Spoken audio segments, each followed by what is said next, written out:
Hello, this is Matt on the Moon Lambo channel, and the headline on your screen says it all.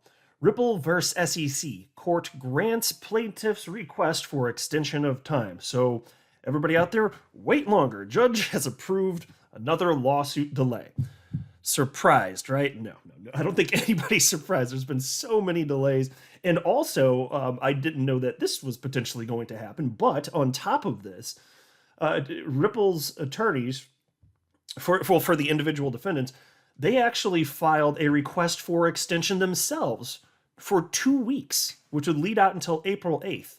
Although even if approved, there's a chance that the delay might not actually last that long. So anyway, SEC, they requested the extension. They got it, court case delayed again. And then Ripple says, oh yeah, we want a delay too. What? So, I'll explain it. But I also got opinions from 4 attorneys within the XRP community, including attorney Jeremy Hogan and attorney John Deaton. But before going any further, I do want to be clear that I do not have a legal or financial background of any kind. I am not offering legal or financial advice, and you should not buy or sell anything because of anything I say. All right, I'm just an enthusiast who enjoys making YouTube videos about crypto topics, but just as a hobby and just for fun. Excuse me. I'm going to try and quickly set the table here. This is an article from Crypto News Flash, just to make sure everybody's caught up to speed. They're covering the fact that the SEC had required another extension, and this was before word that the judge would actually go ahead and say, yes, of course, another delay. So anyway, the United States Securities and Exchange Commission has filed for an extension of time in the Ripple lawsuit. According to documents released by the defense lawyer and former federal prosecutor James K. Filan, that's the XRP community member attorney, the SEC is asking the court to extend the March 23rd, 2022 deadline for the parties to propose a discovery schedule for the individual defendants. And Ripple responded, and I covered this in another video, so I'm going to be super brief here. Ripple responded, Ripple's attorneys for the individual defendants responded, and they obviously weren't too thrilled. Here's a couple sentences that I'm going to cherry pick from this document, which I already covered in detail 2 days ago. The SEC has delayed resolution of this case long enough. They also wrote, nothing should further delay Ripple from moving for summary judgment and demonstrating to the court that XRP is not a security. And I remember saying at the time, at least I think I said, I won't be surprised in the least if the SEC gets their extension, because that's just par for the course as far as we're concerned at this point, right? So anyway, here is what the judge's ruling was. And it was actually a text-only order.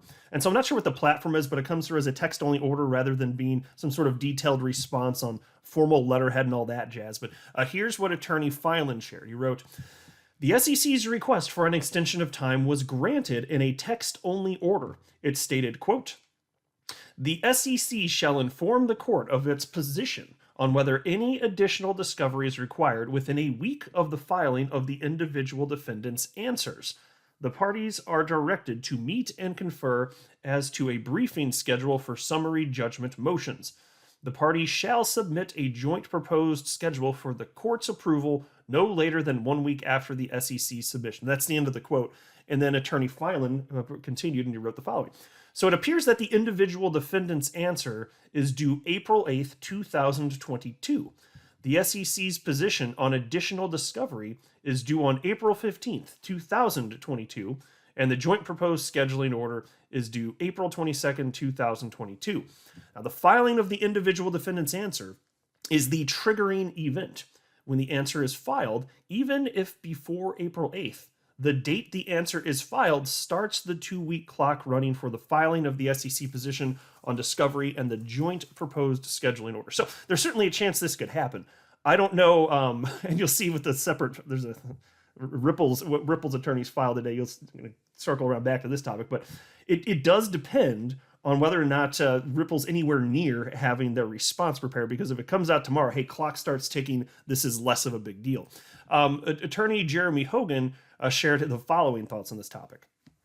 What I like about this order, Judge Netburn ties the deadlines to how quickly Garlinghouse/Larson file their answers. The sooner they are filed, the sooner the 1 week clock starts. Also, she ordered a summary judgment briefing schedule, which hadn't been ordered previously. And somebody named Nate in the community here on Twitter wrote the following. To Jeremy, Tell me more of this summary judgment briefing. And Jeremy responded and wrote, the parties are supposed to lay out a time frame for summary judgment briefs to be filed and finalized. Once those briefs are submitted, the case could be decided in theory at any time. Yeah, by the way, I'm going to show you in just a second. Attorney John Deaton had some interesting things to say about settlement and the probability of settlement. Somebody else jumped in here named Maxie Tilt and wrote to Jeremy, judging from the footnotes you previously highlighted, I doubt the two are going to agree on the timelines. What would happen in that instance? And Jeremy Hogan wrote, correct. In that case, the judge will lay out the timeline for them, and based on prior rulings, she will probably split the baby as far as time. Is there another way to say that? Seems gruesome, he writes. And then there was also this. Somebody named V wrote to Jeremy and said, the end is in sight, right? Does your initial prediction for all this to be over by latest in September still stand? And Jeremy Hogan wrote, yes, nothing changed yet.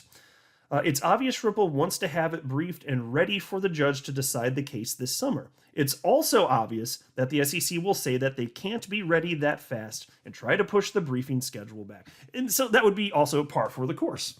The SEC wants to drag this thing out as long as possible. And so far, the judge has caved on that front. Which leads to this next comment. Somebody named Trafford wrote to Jeremy and said, is there a flip side of this? Is there something you don't like, Jeremy, regarding this extension being granted? And Jeremy wrote, just in general, Judge Netburn is very chill as far as pushing the case along quickly. Yeah, no kidding. Very chill on that front.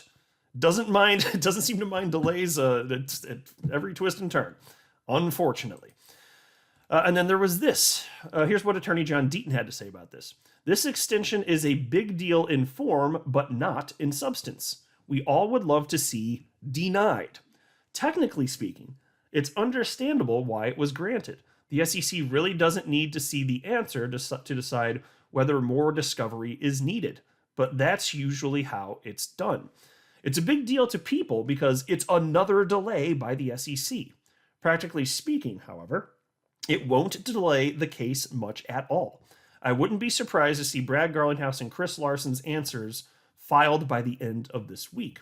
And again, that's important because clock starts as soon as those answers are filed. And then somebody named XRP Wing Commander Twaddle wrote, hi, John. Is the biggest trigger for a settlement the motion for reconsideration and the judge sticking to her guns and telling the SEC to turn the emails over? If they didn't want to reveal what was in them, would their only way out of that be a quick settlement around May? And so, of course, what he's referencing there is the 63 emails associated with the Billy Boy Hinman Ethereum free pass speech that the SEC is fighting tooth and nail to not turn over. And here's what John Deaton had to say about that. And this is bold and encouraging.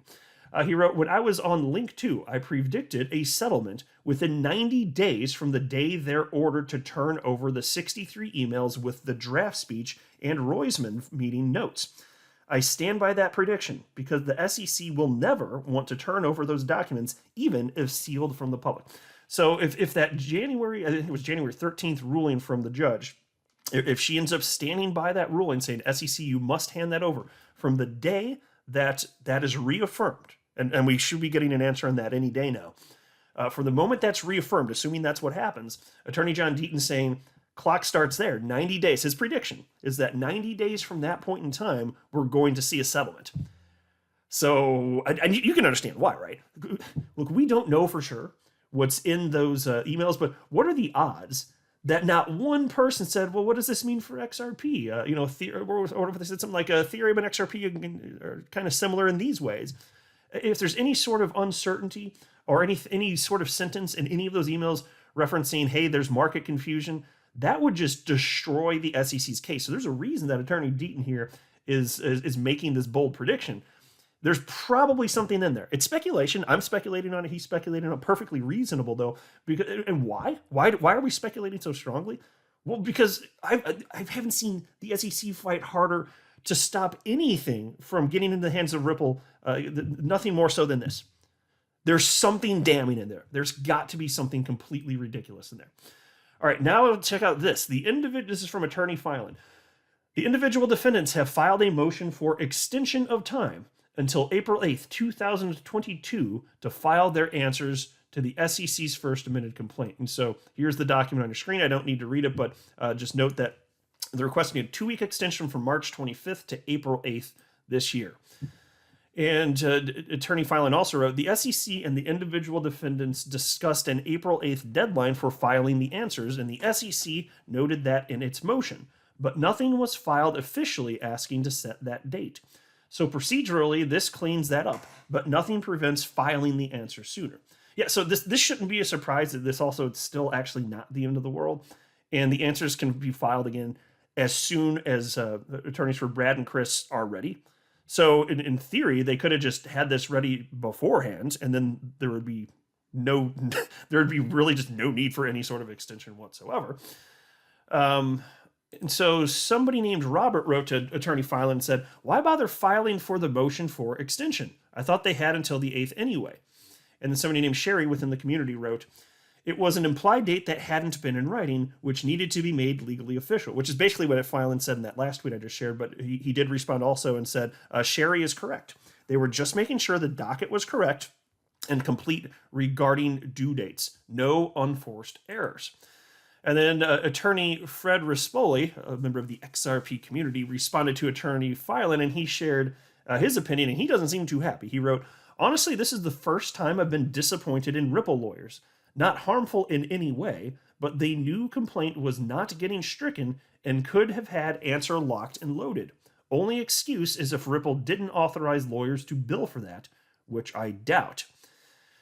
So it's true, again, that's kind of like I was saying just a second ago. They could have had a response to this ready to go to prevent any sort of additional delay, but then Ripple's attorneys had to do the work, which also means they had to pay for that work, and that's not cheap, of course. So I don't know. But of course, they really want to get this done, so it's kind of surprising. You think that they just kind of bite the bullet on that anyway, but looks like they didn't. Or at least, or if they did start moving on that, at a minimum, they didn't have it ready to go in a timely enough fashion that would make this extension request unnecessary. And so Attorney Filing responded to that, and he wrote, I wouldn't be surprised if we see the answers before April 8th. So there you go.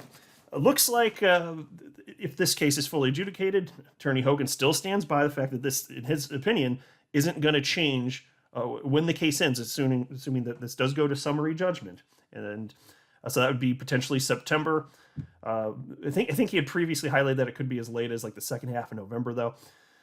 And then Attorney John Deaton says, hey, if these emails are ordered to be sent to Ripple, if the judge stands by ruling, Attorney Deaton says, hey, prediction, 90 days from that point, settlement will occur.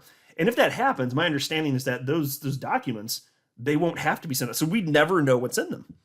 But it could result in settlement. So at that point, I'll be like, okay, I'm curious, but I guess I don't care that much. But you'll know that there unquestionably is something there if this happens, right? Wouldn't you, right? I mean, or as close to unquestionably as possible. But anyway, not the end of the world. Yes, I'm like you. I don't like seeing these delays, but everything's going to be okay in the end. So I'll go ahead and wrap up here. I am not a financial advisor. You should not buy or sell anything because of anything that I say or write. That would be a very, very, very bad idea. Until next time, to the moon, Lambo.